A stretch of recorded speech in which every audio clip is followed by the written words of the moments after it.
आज जो आंदोलन देश में चल रहा है, इसमें जो बातचीत हुई है, कल जो बातचीत हुई है जिसपे सारे देश की आंखें थी कि शायद कोई हल निकलेगा, उसमें उन्होंने 5 फसलों पे आश्वासन दिया है कि हम इनको एजेंसियों से जो है वो खरीद करवाने की बात कर सकते हैं। हमारा उसमें कहना ये है कि 2 मुख्य फसलें पे चर्चा नहीं हुई। क्या चर्चा नहीं हुई है तो माननी नहीं है, चर्चा हुई हो तो माननी नहीं है। उनमें एक फसल जो बहुत अहम है वो है ऑयल सीड। ऑयल सीड पे कोई चर्चा नहीं हुई है और ऑयल सीड बहुत भारी मात्रा में पैदा होता है, हरियाणा में भी, पंजाब में भी, बाकी पूरे देश में भी होता है। और ऑयल सीड की वजह से खाने वाले जो तेल हैं वो बाहर से बहुत बड़ी मात्रा में निर्यात होते हैं। मानिए करीब 1 लाख करोड़ का तो हर साल हो ही जाता है, जो अपने देश का पैसा दूसरे देश में जा रहा है। और दूसरा उसका नुकसान ये हुआ कि जो गेहूं का एरिया था वो बदल के सरसों के नीचे चला, वो जो सरसों का एरिया था वो बदल के गेहूं के नीचे चला गया। गेहूं का उत्पादन फालतू है और सरसों का उत्पादन कम हो गया है। और एक टाइम वो था जब अच्छा रेट हमें मिलता था तो हम अपने देश की खपत का 97% खाद्य तेल खुद पैदा करते थे, जो आज करीब 50% पे आ गया है और बाहर से फिर हमें मंगाना पड़ रहा है। और ये जो है ये इसमें लिया जाना चाहिए, इसके बिना कोई फैसले का कोई मतलब नहीं रहता। ये भी उसमें शामिल होना चाहिए। सूरजमुखी, सरसों, तोड़िया, जितने भी ऑयल सीड हैं। और दूसरा, बाजरे पे कोई जिक्र नहीं हुआ।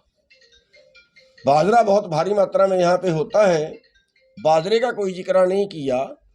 और अभी तक ये भी क्लियर नहीं किया कि ये जो है ये कितने एरिए का लेंगे। कभी ये ना हो कि उनके मन में कुछ ऐसा हो कि भाई ठीक है पंजाब की बात कर लें, हम हरियाणा की ना करें। अगर कोई ऐसी बात हुई तो फिर हमारी मजबूरी होगी कि फिर हरियाणा में वो कुछ होगा जिसकी उम्मीद नहीं कर सकते। फिर आप ये ना समझें कि बैरिकेड लगा के रोक लेंगे, किसी तरह से रोक लेंगे, फिर तो इनके पास हमें गोलियां मारने का चारा ही बाकी बचेगा। फिर हमें इस तरीके से लड़ना पड़ेगा, इस तरीके से आंदोलन करना पड़ेगा कि फिर जो है इनके बैरिकेड कोई काम करने वाले नहीं है। तो ये ज़्यादा मैटर है कि जो भी 21 तारीख तक का टाइम है, जो भी सरकार ने कहना है वो ये सोच लें, ये समझ लें कि ये दोनों चीज़ें भी बहुत अहम हैं। और ये भी जैसे इन्होंने दालें बोल दिया है, जैसे इन्होंने मक्का बोल दिया है और जैसे इन्होंने जो है कपास बोल दिया है, तो ये चीज़ भी उसमें दोनों फसलें ये शामिल करनी चाहिए। और अगर शामिल नहीं करते हैं तो फिर हमें दोबारा इसके बारे में सोचना पड़ेगा, क्योंकि ये हमारी अहम फसलें हैं जो हमारी नहीं बिकती हैं। आज आप देखिए, आज बाज़ार में सरसों आ रही है और आज सरसों का रेट है 4000 रुपये, 4200 रुपये। MSP से 2000 रुपये कम बिक रही है। 10 क्विंटल अगर एकड़ से निकली तो 20,000 का नुकसान हमें हो गया। तो ये बहुत अहम मुद्दा है और जिस पे जो सरकार नहीं जा रही है। और इसके आगे जो है जो हमने कल फैसला लिया है, अगर सरकार 21 तारीख तक नहीं मानती है तो फिर हरियाणा भी जो है वो इस आंदोलन में पूरी तरह से भाग लेगा, पूरी तरह से इसमें हम शामिल होंगे। तो जो संगठन जो है वहाँ बैठे हुए शांति बनाए हुए हैं, किसान नेट बंद किया हुआ प्रशासन ने, क्या कहेंगे? हाँ, दूसरा ये है कि जैसे नेट बंद किया हुआ, आजकल नेट पे कारोबार है और कारोबार यहाँ तक का है कि अब हमने जेब में पैसे रखने बंद कर दिया। हम लोगों ने, जो पढ़े लिखे लोग हैं, वो पेमेंट भी नेट से उससे करते हैं।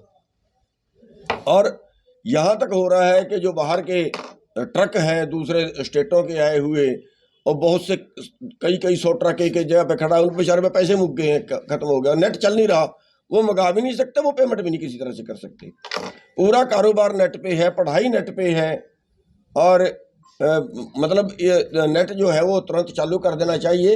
नेट बंद करने से आंदोलन बंद नहीं होते। तो आपकी शंका, जैसे वो जो किसान संगठन बैठे हैं वहाँ जो सरकार से वार्ता कर रहे हैं, मेरी एक पॉइंट मेरा और बच गया वो ये है कि हरियाणा के मुख्यमंत्री ने एक बयान दिया है कि हम 14 फसलों पे एमएसपी दे रहे हैं, जो सफ़ेद झूठ है।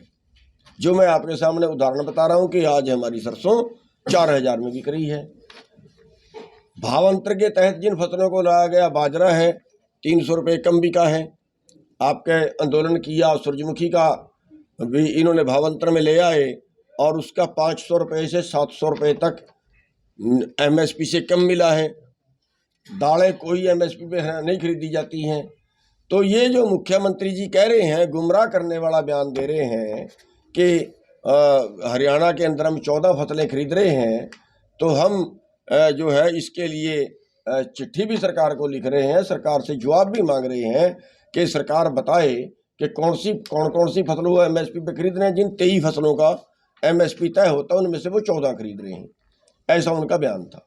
कौन सी 14 खरीद रहे हैं, वो कितने प्रतिशत खरीद रहे हैं, मतलब जैसे बाजरा है वो कभी 25%, कभी 35%, यही हाल सरसों का है, यही हाल बाकी चीज़ों का है। उस पर कट लगा देते हैं, इस पर पोर्टल लागू कर दिया, इस पर अब आपका पोर्टल डबल चढ़ गया, अब आपका पोर्टल गलत हो गया। वो इस तरह से वो कर रहे हैं, मतलब उनमें भी कट लगा के वो खरीद रहे हैं और भाव अंतर के तहत उसकी भरपाई नहीं हो रही है। तो जो वो फसलें हैं वो सारी एमएसपी के अंदर की जाए। अगर 21 तारीख को बात नहीं बनती तो आपकी आगे की रणनीति क्या रहेगी? नहीं, मुकदमे तो बाकी सारे ही हैं। जो पिछले साल जो फैसला किया था सूरजमुखी वाला, उसका जो मुकदमा दर्ज था वो भी अभी तक वापस नहीं लिया फैसला। जो संगठन वहाँ बैठे हैं, बात कर रहे हैं सरकार से, उनके साथ पंजाब के मुख्यमंत्री बैठते हैं, तो आपको शक है, शंका है कि भी हरियाणा को उसमें साथ शामिल ना किया जाए जो सरकार के साथ उनकी बातचीत? देखिए, अभी तक ना तो ये बात आई है कि वो शामिल कर रहे हैं, ना ये बात आई है कि ना शामिल कर रहे हैं। हम तो एक आपके माध्यम से चेतावनी देना चाह रहे हैं कि कभी हो सकता है, क्योंकि पंजाब के मुख्यमंत्री साथ में बैठे हैं, हरियाणा का मुख्यमंत्री तो साथ में भी नहीं बैठा। हरियाणा के मुख्यमंत्री को भी तो साथ में बैठना चाहिए ना। जो बात हो हरियाणा के मुद्दे भी तो वो उठाए ना, उनको तो हरियाणा की वकालत करनी है, वो करें। तो ये ना हो कि कहीं वो ऐसे कोई गुमराह कर दें, गोल मोड़ बात को कर दें कि हरियाणा शामिल ना हो। हमारा प्रेस कॉन्फ्रेंस करने का जो आज का मेन मकसद है वो ये है कि हरियाणा में भी वही चीज़ लागू हो जो पंजाब में हो। कभी कहीं किसी और तरह का ये समझ लें कि हरियाणा में अभी किसान नहीं उठे हैं। अभी हमने दिखा दिया है, जो हमने ट्रैक्टरों का प्रदर्शन किया है, जो हमने टोल बंद किए, हम इस आंदोलन में हमने दिखा दिया है कि हम भागीदारी हैं, वही मांगे हमारी भी हैं। जो इन फसलों पर अगर 21 तारीख को फसलों के पर तो आंदोलन जो है पंजाब वालों का लगता है रुक के जो वापस ले लेंगे। देखिए, ये तो उनको पता होगा कि लेंगे कि नहीं लेंगे, लेकिन हमारा कहने का मतलब ये है कि एक तो ये जो 2 फसलें नहीं ली गई हैं, ये बहुत ही अहम फसलें हैं डाइवर्सिफिकेशन के लिए भी, जिसकी वो बात करते हैं। डाइवर्सिफिकेशन के लिए भी ये बहुत ज़रूरी है, क्योंकि सरसों के नीचे का एरिया बदल के गेहूं के नीचे चला गया है।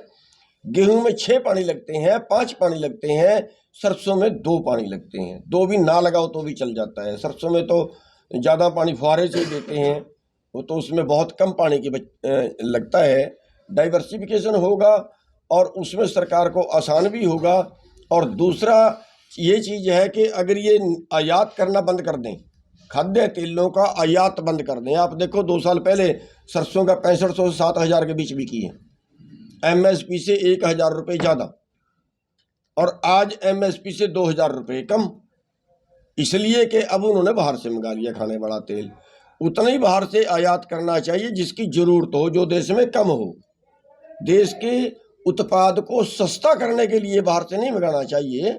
देश में कमी अगर हो, अगर देश में वो चीज़ पैदा ना होती हो, तब बाहर से मंगाना चाहिए। ये नीति सरकार को बदलने की जरूरत है। प्रधान जी, 21 तारीख का आपका क्या स्टैंड रहेगा खास तौर पे, क्योंकि उन्होंने कहा पंजाब के किसान संगठनों ने हम बातचीत करेंगे, बातचीत नहीं बनती तो हमारा हाल में दिल्ली कूच करेंगे। आपका 21 को क्या स्टैंड? देखिए, अगर 21 तक बात नहीं बनती है तो हमने जो कल कमेटी जो हमने बनाई, जो हमने कल मीटिंग की थी और उसमें बहुत से संगठन शामिल हुए हैं, उन सब से हम राय करके उनके अगले की घोषणा उसके हम करेंगे। प्रधान जी, जो आप जिन फसलों की बात आप कर रहे हो, अगर वो शामिल नहीं की जाती तो क्या फिर आप लोग आंदोलन करेंगे? देखिए, उसके लिए भी राय करेंगे, लेकिन फिलहाल तो हम उस सरकार की नॉलेज में जानना चाहते हैं कि सरसों तो बहुत बड़ी फसल है ना, सरसों ही शामिल नहीं की। दालें कितनी होती हैं यहाँ पे? दालें तो यहाँ पे बहुत कम है, फॉर्मेलिटी है, दालें तो बहुत कम है। और दूसरा जो उन्होंने कहा है उसका कपास का क्षेत्र भी चलो है, ठीक है, लेकिन पंजाब में तो बहुत कम है। लेकिन दालें तो यहाँ है ही नहीं, उत्पादन बहुत कम है दालों का। तो जो मुख्य फसल है वो जो है वो सरसों, तोड़िया या सूरजमुखी जो ऑयल सीड है, ये बहुत बड़ी मुख्य फसल है जिसको छोड़ दिया गया उसमें। धान और गेहूं इसमें पहले इंक्लूड है जी। धान और गेहूं की बात करें तो वेट की नहीं, धान और गेहूं तो वो ये कह रहे हैं कि हम खरीद रहे हैं, धान और गेहूं हम खरीद रहे हैं। उनका ये कहना है कि इनके लिए एमएसपी वे सारी फसल खरीद देंगे, ये तो पहले से ही खरीद रहे हैं, ये उनका कहना है। जो नहीं बिक रही है एमएसपी पे वो दालें हैं, वो ऑयल सीड है, वो कपास है, बाजरा है, ये फसलें नहीं बिक रही हैं, जिनकी वजह से भारत के किसानों को हर साल करीब करीब 4 लाख करोड़ का नुकसान होता है। जो सरकार एमएसपी पे नहीं खरीद रही है, केवल उसकी वजह से 4 लाख करोड़ का पर साल नुकसान होता है। एक रिपोर्ट आई थी पहले 2000 से लेके 2015 के बीच 45 लाख करोड़ रुपया किसानों को एमएसपी से कम मिला। आपके दो किसान नेता है, अभिमन्यु कुहाड़ किसान हरियाणा के किसान है, अभिमन्यु कुहाड़ और सुरेश कौथ को कल गिरफ्तार किया, उसके लिए क्या कहेंगे? अभिमन्यु कुहाड़ को गिरफ्तार नहीं किया, सुरेश कौथ को और रवि आजाद को, उनको भी शायद रात छोड़ दिया गया, जो मेरे 10 बजे छोड़ दिया है जी, 10 बजे छोड़ दिया। हाँ, रात छोड़ दिया गया है जहाँ तक मेरे पास। अभिमन्यु कुहाड़ का जो संगठन है उसके युवा के और 3-4 लोगों को जींद में गिरफ्तार किया गया है, संगतपुरा जो बॉर्डर है उधर से, खनौरी वाले की तरफ से वो किया गया है, बिल्कुल गलत है। और उन पर 307 के मुकदमे लगाए गए हैं, ये बिल्कुल क्रूरता है। और आपके माध्यम से हम सरकार से कहना चाहते हैं कि उनको छोड़ दें, उनके वो मुकदमे वापस लें, ऐसे अनर्थ बिल्कुल नहीं चलेगा, बिल्कुल गलत है।